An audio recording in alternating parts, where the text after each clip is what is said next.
A very good morning, नमस्कार, अभिवादन, अभिनंदन to all of you students. आप सबका इकोनॉमिक्स की इस कक्षा में पुनः स्वागत है। इस कक्षा में हम कक्षा 12 इंडियन इकोनॉमिक डेवलपमेंट, भारतीय अर्थव्यवस्था का विकास का यूनिट 7 का एक चैप्टर है इंफ्रास्ट्रक्चर, आधारिक संरचना, उसका सेकंड पार्ट के बारे में बात करेंगे। उसका सेकंड पार्ट पढ़ेंगे। एक वीडियो लेक्चर इसमें कंप्लीट हो चुका है। वो वीडियो लेक्चर आधारिक संरचना पार्ट फर्स्ट के नाम से है।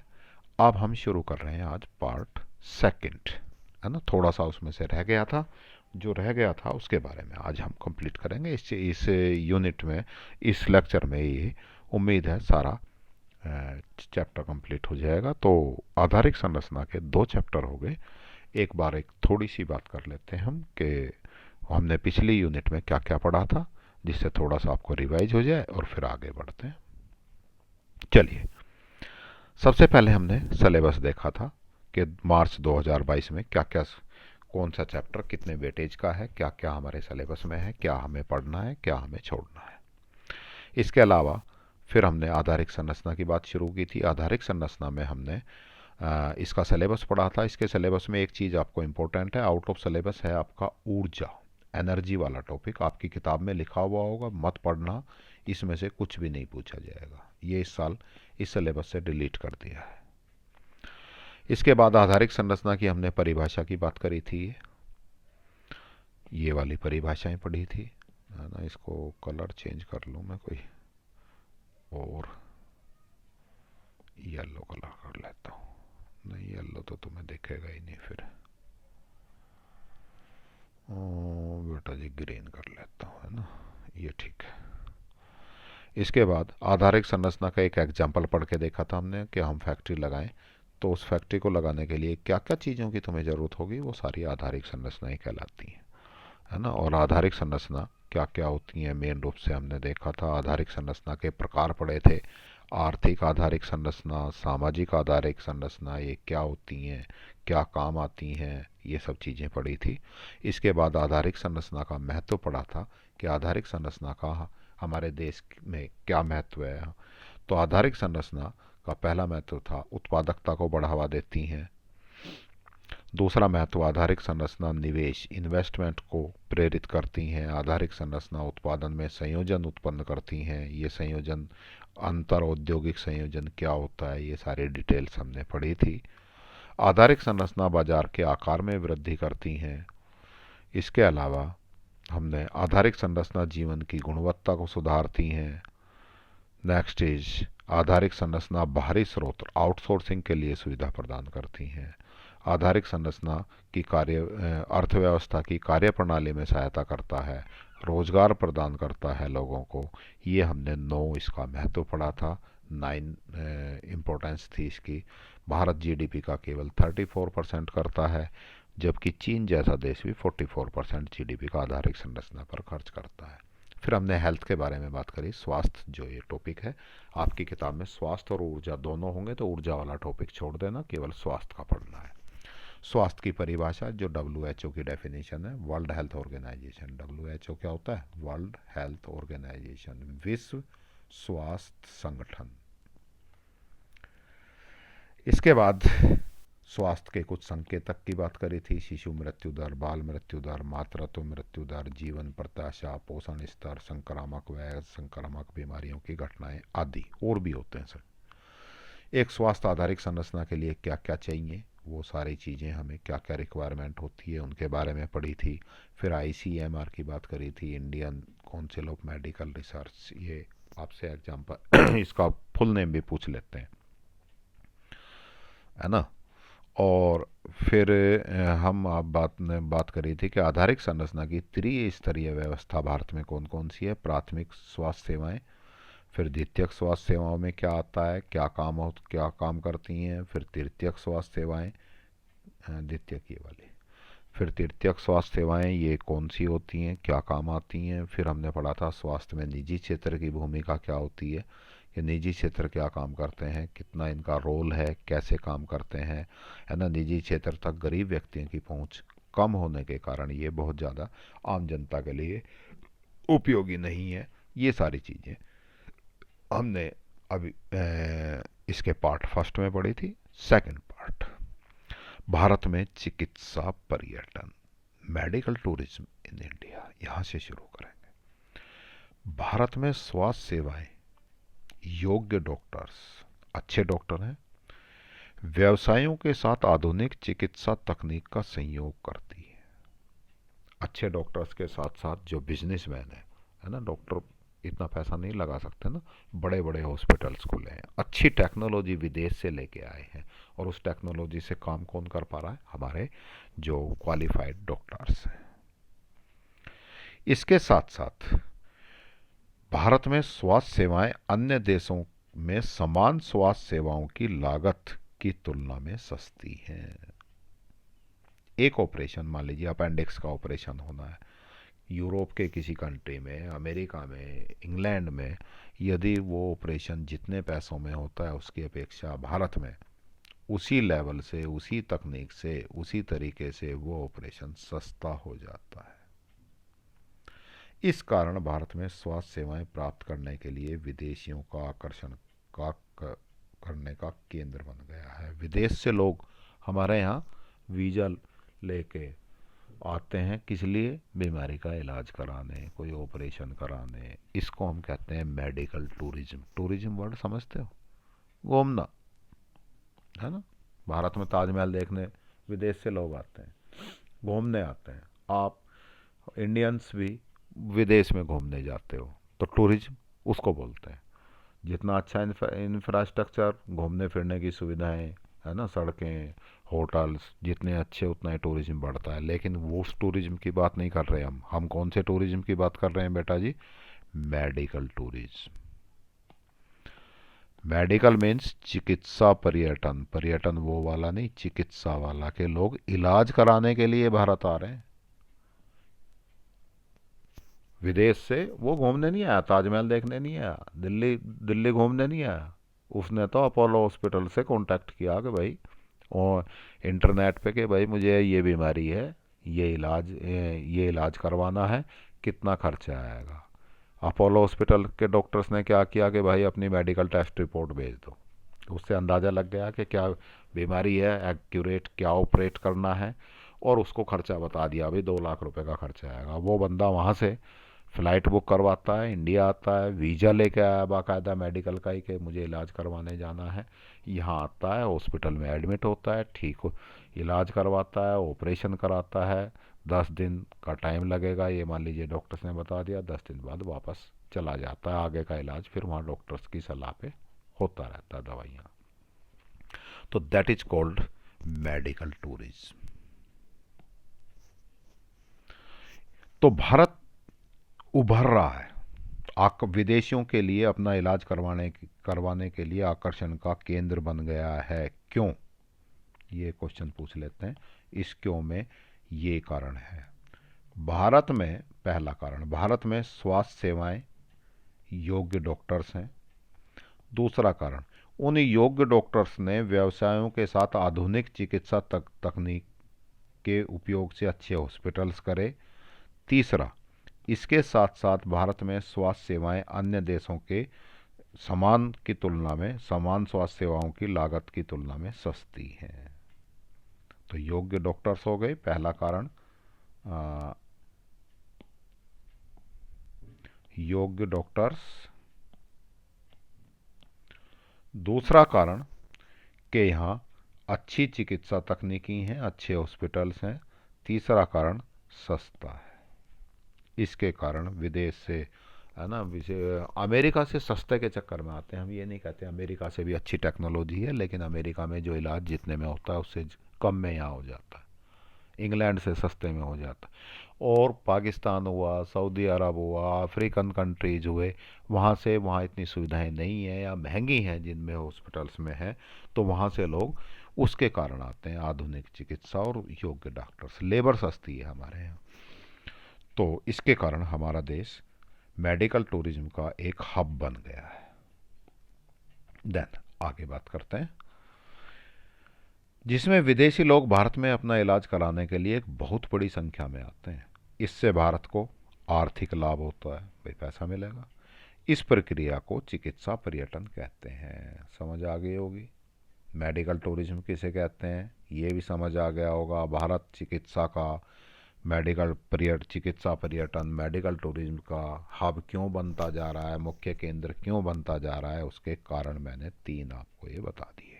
इम्पोर्टेंट क्वेश्चन है, आ सकता है पेपर में।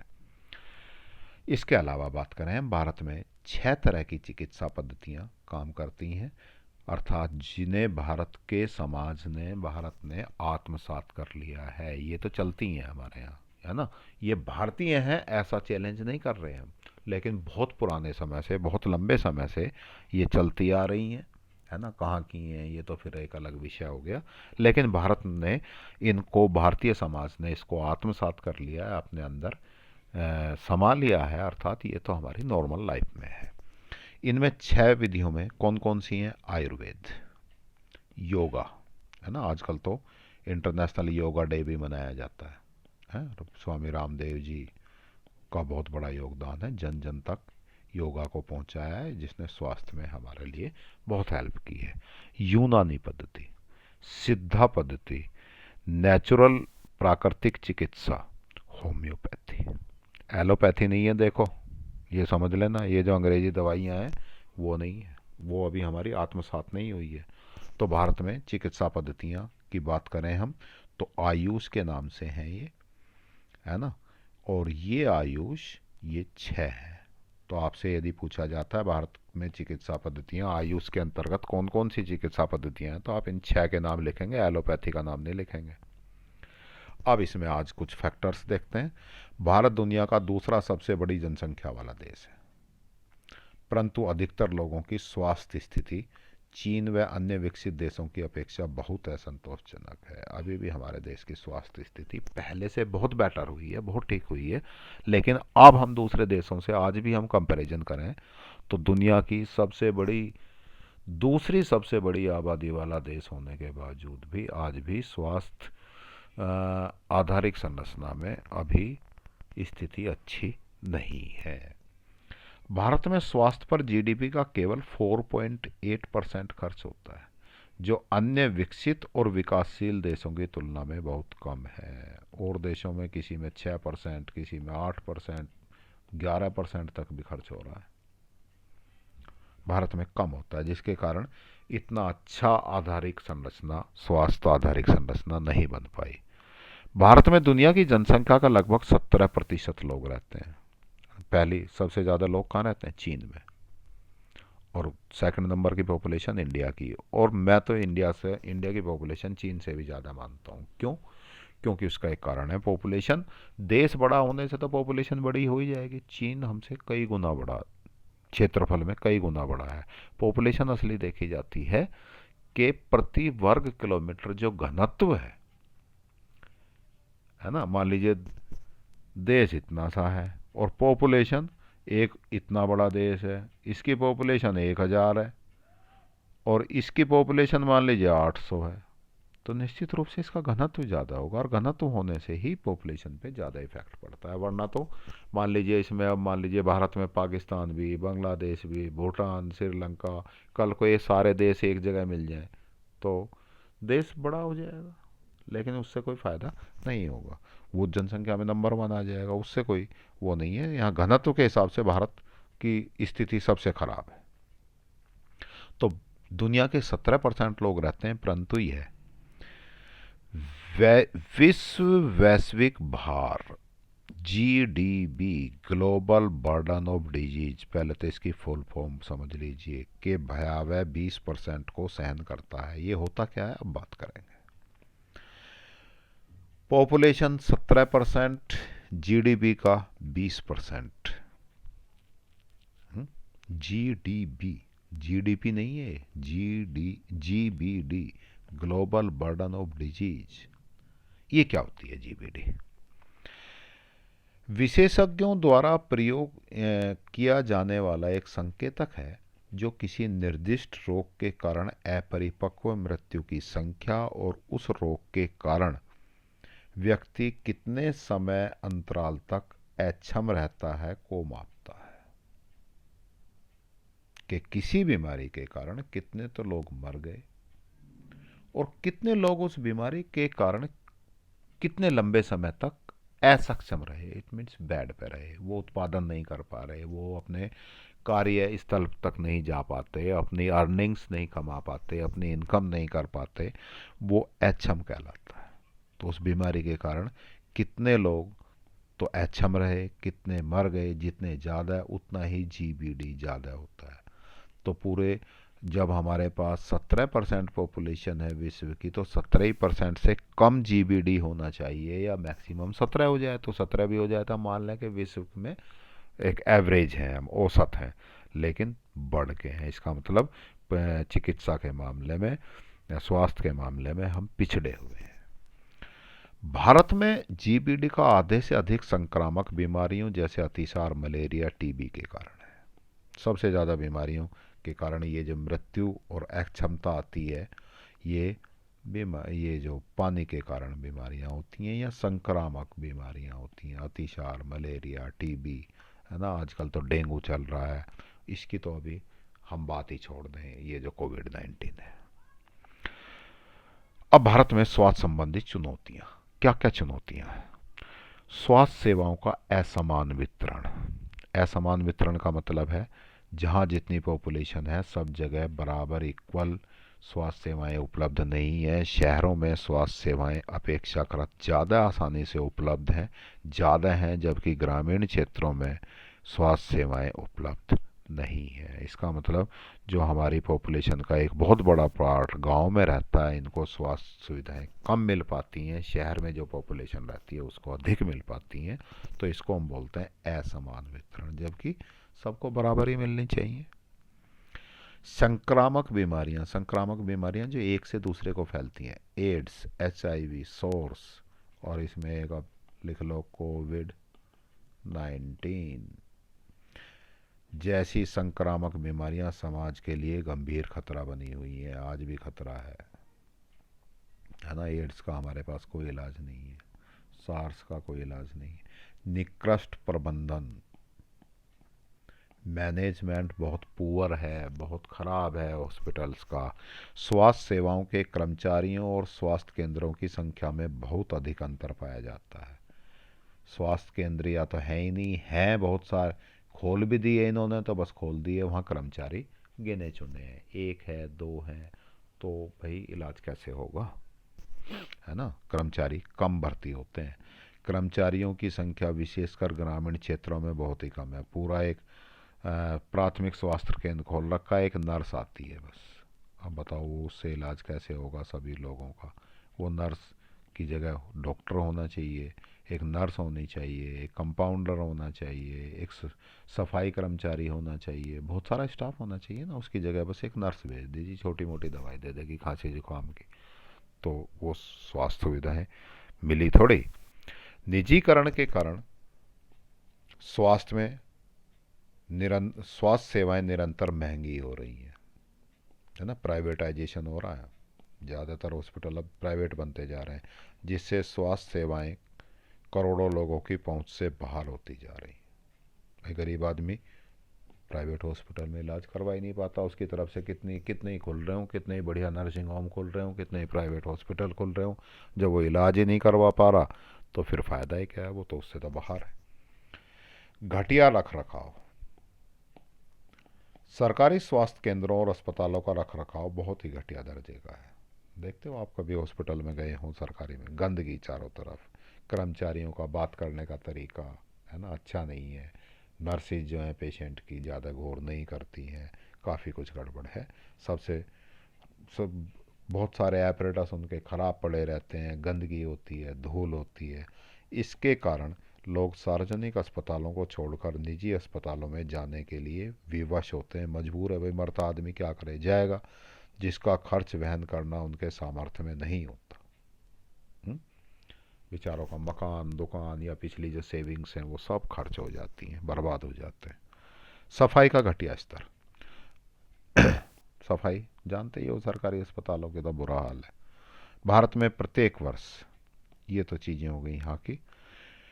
अब और देखते हैं हम कि भारत की स्थिति क्या है। प्रत्येक वर्ष लगभग 5 लाख बच्चे पानी से उत्पन्न होने वाली बीमारियों के कारण मर जाते हैं। मीन्स 5 लाख बच्चे तो इसलिए मर जाते हैं कि गंदा पानी, उनको साफ़ पीने का पानी ही उपलब्ध नहीं है। यदि हो साफ़ पीने का पानी उपलब्ध होता तो उनको वो बीमारियां नहीं होती, तो उनकी जान बच सकती थी। कुपोषण और टीकों की अपर्याप्त पूर्ति भी भारत में एक विशेष समस्या है। सभी बच्चों को जो वैक्सीनेशन होता है, 1 साल तक टीके लगते हैं ना बहुत सारे, सभी बच्चों को उपलब्ध नहीं हो पाते। गांव के बच्चों को कुपोषण है, पर्याप्त संतुलित भोजन नहीं मिल पाता, शरीर का फुल्ली डेवलपमेंट नहीं होता है। मिड डे मील वगैरह जो है ना आपके, जो दोपहर का भोजन है, ये सब चीज़ें उसी को पूरा करने के लिए हैं बेटा जी। अब मिड डे मील की भी स्थिति तो आप देख ही रहे हो। खैर अब सुधार कर रही है सरकार, धीरे धीरे प्रयास कर रही है। भारत में डॉक्टर, नर्स और दवाइयों की पर्याप्त पूर्ति नहीं है, कम तो है ही। भारत में ग्रामीण क्षेत्रों में पर्याप्त स्वास्थ्य आधारित संरचनाएं नहीं है। बहुत सारे गांवों में आज भी हॉस्पिटल्स नहीं है।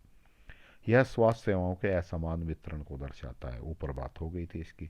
भारत की खराब सफाई सुविधाएं स्वास्थ्य प्रणाली पर बहुत असर डालती हैं, जिसके कारण लोग बार बार बीमार पड़ते हैं, है ना। ये सफाई सुविधाएं कौन सी? आपकी गली की, मोहल्ले की, कूड़ा है, गंदगी है, नालियों में सफाई नहीं है, तो इन्फेक्शन होता है। इन्फेक्शन होगा, आप बार बार बीमार होंगे, बार बार बीमार होंगे तो हॉस्पिटल्स की ज़्यादा ज़रूरत होगी, है ना। तो इसका मतलब हॉस्पिटल्स पे लोड बढ़ जाता है। जैसे अभी आज भी अब भी लॉकडाउन चल रहा है तो बीमारियां बढ़ रही हैं, इन्फेक्शियस, है ना। ओमिक्रॉन चल रहा है तो इस पे हॉस्पिटल्स पे लोड बढ़ने की संभावना है, बेड भर जाएंगे। भारत में महिला स्वास्थ्य की स्थिति भी बहुत अच्छी नहीं है। महिला स्वास्थ्य का मतलब समझते हो? मातृ मृत्यु दर, है ना। बच्चा गर्भ में आने से पैदा होने तक उसके स्वास्थ्य की देखभाल, बच्चा पैदा होने के बाद उसके स्वास्थ्य की देखभाल। जब एक शरीर में बच्चा डेवलप होता है तो बहुत सारे उसको आप कह सकते हैं संतुलित स्वस्थ भोजन मिलना चाहिए। आंगनबाड़ी वाले, बालवाड़ी वाले काम करते हैं, लेकिन अभी भी बहुत कुछ करने की गुंजाइश है। अधिकतर महिलाएं अरक्तता, खून की कमी के कारण, क्योंकि उनको पर्याप्त भोजन, संतुलित भोजन नहीं मिलता।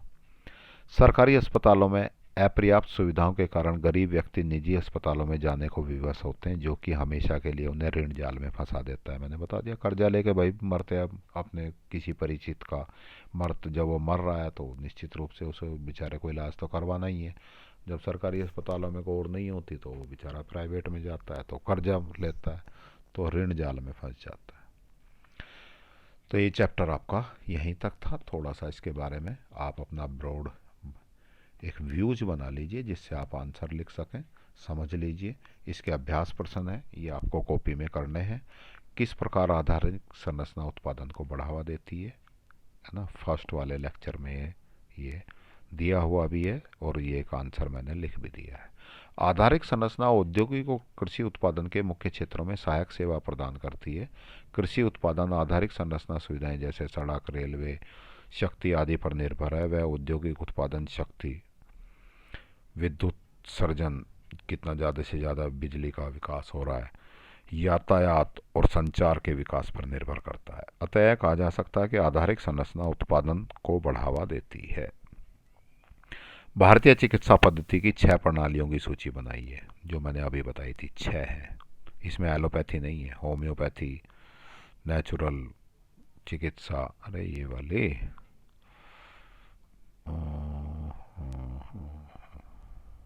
कहाँ गई, आयुष, ये वाले आयुर्वेद, योगा, यूनानी, सिद्धा, नेचुरल प्राकृतिक चिकित्सा और होम्योपैथी। देन ये अक्सर पूछ लेते हैं क्वेश्चन। ये सारे क्वेश्चन या तो जो मैंने लिख रखे हैं या तो एनसीईआरटी के क्वेश्चन है या पिछले प्रीवियस बोर्ड के पेपर में आए हुए हैं। वैश्विक रोग भार क्या है, जो अभी GBD की बात आई थी, ग्लोबल बर्डन ऑफ डिजीज, इसकी परिभाषा लिखनी है। हमारे स्वास्थ्य देखरेख प्रणाली की मुख्य कमियों की चर्चा, जो आलोचनात्मक मूल्यांकन था अभी लास्ट में जो पढ़ा है। आधारिक संरचना किस प्रकार रोजगार सृजन में सहायता करती है, फर्स्ट में पढ़ाया था। रोजगार भी प्रदान करती है। जब सड़कें, पुल, है ना, ये सब चीज़ें बनेंगी, हॉस्पिटल्स खुलेंगे, स्कूल खुलेंगे, तो लोगों को रोजगार भी मिलेगा ही। भारत में स्वास्थ्य सेवाएं प्रदान करने में निजी क्षेत्र की भूमिका की व्याख्या कीजिए। कुछ मैंने वो दे रखे हैं बेटा जी इसमें। निजी क्षेत्र लगभग 70% ओपीडी पेशेंट्स को देखता है, कुछ डाटाज हैं, कुछ डाटा भी देने ज़रूरी हो जाते हैं। फिर चिकित्सा पर्यटन का है, बहुत अच्छे से समझाया आज के चैप्टर के शुरू में ही। आजकल भारत चिकित्सा पर्यटन का केंद्र क्यों बना हुआ, 3 कारण भी मैंने बताए उसमें। आधारिक संरचना शब्द को समझाइए। ये परिभाषा आधारिक संरचना की जो इस नोट्स के शब्द से शुरू में समझाई थी। आधारिक संरचना एक देश के आर्थिक विकास में भी योगदान देती है, क्या आप इससे सहमत हैं? समझाइए। बिल्कुल योगदान देती है ना, और इसका महत्व लिखेंगे आप इसमें, आधारिक संरचना का क्या महत्व है। चलिए, आज तो छोटी सी क्लास हुई, आपका चैप्टर कंप्लीट हो गया। आशा है आप सबको समझ आया होगा ठीक से, जीबीडी है ना, और मेडिकल टूरिज्म वाली बात ठीक से समझ आ गई होंगी। ये इम्पोर्टेंट क्वेश्चंस हैं, और भारत की जो स्वास्थ्य का आलोचनात्मक मूल्यांकन आपको दिमाग में बैठ गया होगा, समझ आ गया होगा। उम्मीद है आपको ये लेक्चर पसंद आया होगा। फिर भी आप इसके बारे में कमेंट्स कर सकते हैं, आपको कितना पसंद आया, क्या अच्छा लगा, क्या बुरा लगा, जिससे हम आगे को सुधार कर सकें। आपने मेरी बातें सुनी, इसके लिए धन्यवाद। आपका दिन शुभ हो। Have a good